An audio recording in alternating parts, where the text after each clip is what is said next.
পেঁয়াজ নিয়ে পেঁয়াজ ছাড়াও কিন্তু রান্না হয়। হ্যাঁ, আমি কিন্তু করি, আমি করি তো, আমাদের বাসায় করে।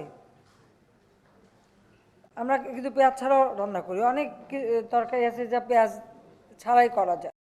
অনেকেই কিন্তু মাংস খেতে চায় না, মাংসের পরিবর্তে এখন কাঁঠাল, এবং এই কাঁচা কাঁঠাল, এই কাঁঠালের কাবাব হয়, কাঁঠালের বার্গার হয়, কাঁঠাল নানাভাবে কিন্তু এটা বিদেশে এখন মানে ব্যবহার করছে, খাচ্ছে, এবং তার দাম কিন্তু অনেক বেশি।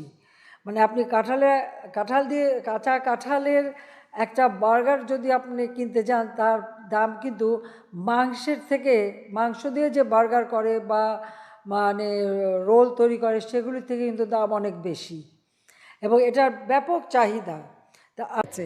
তো বেগুন দিয়ে বেগুনি না খেয়ে আরও যে সবজি সহজলভ্য আছে সেটা দিয়ে খেলেই হয়, আমরা তাই খাই।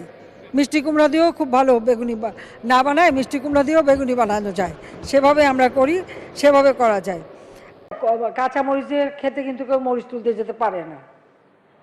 কাঁচামরিচের দাম বাড়লে সবাই চিৎকার করে, তো আমি সবাইকে আহ্বান করবো এখন থেকে কাঁচামরিচ কিনে রোদে শুকায় রেখে দেন, বর্ষাকালে যখন দাম বাড়বে ওটা কিছু একটু পানিতে রাখলেই কিন্তু আবার তাজা হয়ে যায়, আবার রান্না করে খাওয়া যায়। সহজ বুদ্ধি।